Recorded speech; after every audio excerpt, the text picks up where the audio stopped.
we go. So Copse corner, standard right-hander, loads of runoff, so you can risk it a bit if you feel like it on the last lap, maybe into there. We're looking down from our helicopter at the moment as they head out towards Maggots, which they're on, and now Beckett's corner. So these are classic names in the past. Famous names. Indeed, Maggots is not anything derogatory. Ireland's corner then put in, the chicane flip-flop side to side. That's Ireland's corner, not Island's corner. Why? Who said that? No, just for the for those at home who haven't got it written down. Oh. It's Ireland as in the country, not as in a piece of land surrounded by water. The Hodgson leads. I forgot what it was like to work with you. Oh, it's always a pleasure. He lies. Always correcting my grammar. And Hodgson and Walker pulling away. Reynolds is third, but it is Hodgson and Walker that have just eased away a little bit. It'll be interesting to see what the fastest lap is. And I'll tell you what, they've got some work to do on those lap times at the moment. Not quick as they went through for the first time. Well, that track still looks dodgy to me in places. Well, it's dodgy in places indeed. They were down to 121s in qualifying, but they were running qualifying tyres here again this week. So it'll be interesting to see what they do on race tyres. There's Hizzy on bike number 8. So the Virgin Mobile Yamaha of Steve Hislop in 4th place, but dropping off a little bit. Looks like Plater's chasing him. Plater on the Kawasaki. He's made his way up to 5th place. In fact, that's Hayden next. It is Hayden next, yes.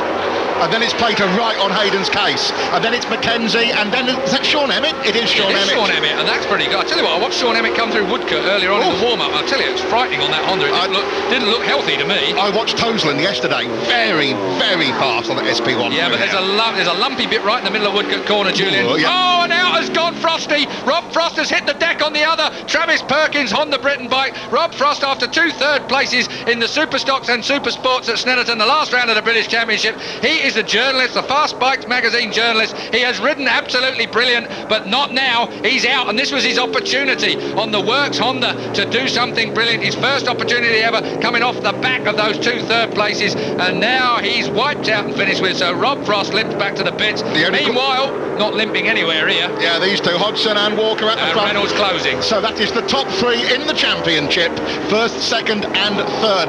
Yeah, Frosty qualified 4th row of the grid, 1 place behind Sean Emmett. So that was... Rob Frost has ridden very well this week. It's a great shame to see him there. He's quite a likeable lad as well. So, number 4, he's been around for a while. Number 4, Hodgson.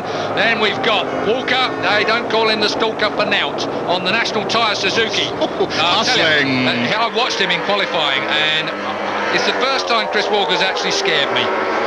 And I'm not scared easy by watching other people. Well, no, that's it. You've got a higher... There's a yellow... He had the front end of the bike moving, the back end of the bike moving. He was moving. Everything was on the move, and Walker didn't care, just kept it nailed. Out of Copsen, up towards Maggots, the left kink, and then on towards Beckett's, the right-hander. Hodgson has control of this race at the moment.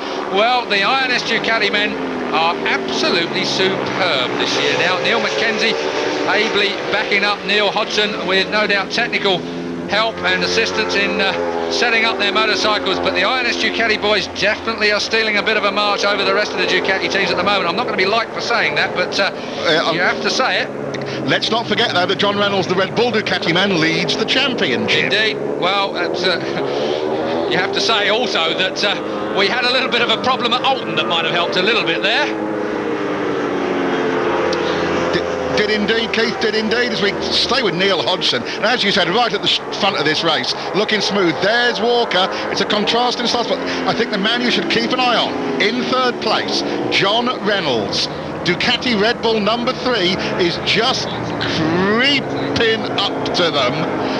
The normal, well, what's the word? It's, I was going to say, unexciting. That's wrong. It is stealthy, unpanicked way. He'll take tenths out of them. He can... Let's take a look then. It's Walker's team on the top there. That's John Crawford's girlfriend on the right. Team personnel on the left. Then we look down at Hodgson's team. Colin Wright on the left-hand side of the picture there. Darryl Healy in the back of the picture. The GSE, Groundwork Southeast director, owner, who brought on board INS, the Internet Network Services people who are the sponsors of Neil Hodgson and Neil Mackenzie. The National Tyre Suzuki boys, they are also in pit lane enjoying some hospitality. They'll enjoy it all the more. They've got something to shout about, and their boy gets in front of Hodgson. They certainly will, and he's certainly up to him, but I still say, watch the 3rd place man, John Reynolds. He's not going to let him get away. James Hayden riding well, a little bit battered and bruised in 4th place in front of Hislop. Have we lost Hayden? I don't... We have. Off our timing down screens. into 8th place. So over the line last time, Hayden was down in 8th place. Now, whether he's gone straight on somewhere, it's quite easy to run a bit hot into some of these turns here at Silverstone. It's quite a technical track, and obviously with a bit more dampness down on the track. You were quite right in the commentary you were making earlier on the Superstocks that the fact is that some of it hasn't dried. It's taken a long time to dry. It's quite humid as well. It's quite hot work. Well, the ride are all wrapped up in leathers on a track that is making them work quite hard. They don't get much of a breathe around here. And I'm sorry, Julian, but watching this monitor and watching Chris Walker sideways on making that back tyre squirm, you saw all that muck on Woodcote corner there that they've just driven over. A demonstration car's fire extinguisher went off earlier on and has made a real mess of the fastest corner on the circuit. That was really clever, wasn't it? Silverstone done very well to get it as clean as they did. The track personnel, they had the right kit, and they were on the case. Now look at Walker. Right on the case through Maggott's corner there and up towards Beckett's turn. There's a yellow flag out there. I saw a yellow flag. So we look to see in the sandpit who's in the sandpit. And I'll tell you what, who's under trouble. Through Ireland's, that's Irelands, according to Jules, which of course is right. Through Ireland's corner and down now, blasting on down towards Abbey corner, which Walker used to be a hell of a fast one. No, what from there, Julian? No, well, it's Walker, he might. Only if he wants to end up in the sandpit very early in the day. Yes. And besides, these guys have had yellow cards after Alton. Oh, really? They won't be aiming for the red one, that's for sure. I'll tell you what, at Snetterton, you weren't there, mate. I wasn't. It was like one of those situations where you could definitely tell these two, they didn't bash a fairing anywhere, and I thought it was going to end in tears on the last bend of the last lap, Russell chicane. Here, of course, it's a different kettle of fish altogether. The last corner here, if whoever's in front's going to win it, unless he makes a massive mistake. It's sort of Hockenheim-like, isn't it? You've got the complex before, the big double right. Even there, it's hard to pass into that particular place. That's what I'm saying. I'm underlining your... Even into the complex, though. The complex is not really a place to hustle your way by, even Chris Walker style. Still John Reynolds in third place on bike number 3, and you can see there Chris Walker closing on the brakes down on Hodgson. Hodgson, though, pumps on the old throttle out of Coppice corner and up the short straight towards the kink at Maggott's and into the braking area of Beckett's corner. Now, Beckett's we are. This will be the place where Walker will close right in. Reynolds took 0.3 of a second out of the leading 2 last time round. Ireland's corner, over the curbs, looking very subdued indeed. Well, that is unless you're looking at Chris Walker, of course. Then it's John Reynolds in third place, still on the Reve Red Bull Ducati. And I reckon Reynolds is nicely placed at the moment for if he keeps them tyres working for him. Yeah, he's got 20 laps round here. He's a smooth operator, John Reynolds, isn't he? He doesn't really... He's had his head smooth as well. Haircut, looks like a thug. Not the Gary Lineker of motorcycling, as you christened him many years ago, Keith. Yes, of course, John Reynolds has been riding for many years now. Former British champion. He won't like me for saying that much either. But like Neil Mackenzie, he's not quite as old as Neil. I won't slight him with that particular side of things. But ouch. He is still a major competitor. And I have to say, at Snetterton, the second race at Snetterton, John Reynolds was the man. He really did make the move on the pair of them. He managed to slide under Chris Walker when Walker's tyres went off, but he beat Neil Hodgson fair and square. And I think even Hodgson might have been a little surprised at that. Question for you, Keith. Now, you talk about the yellow card these two have had at the front. Do you actually think about that?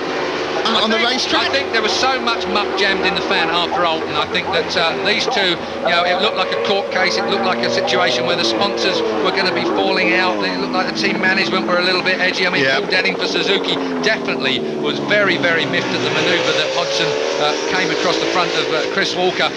I think a little bit overreaction, to be honest. He could have done with being a little cooler over it, in my view, but that is my own personal view.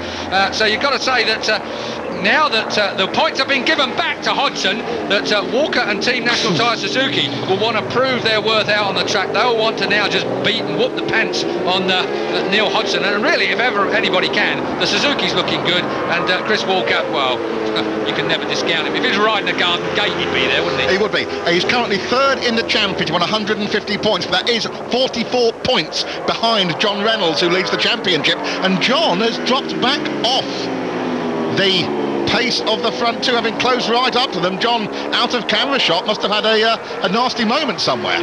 Okay, while it looks a fraction static at the front, gives us half an opportunity to get back to our balcony studio. And we've got a special man there, of course, Jeremy McWilliams, watching it here, taking a day off from the Grand Prix, bit of a busman's holiday. How's this all look to you, Jeremy? It's panned into a good race, isn't it? I want to see Walker making a move as much as anybody else, but I think the danger man's probably going to be Reynolds. He seems to be just sitting behind biding his time. So we've got Neil Hodgson in front. You don't think that Hodgson might be just reluctant to show his arm at the moment. He tried it on in the first couple of laps and didn't manage to make the break on Chris Walker. Do you think he's reserved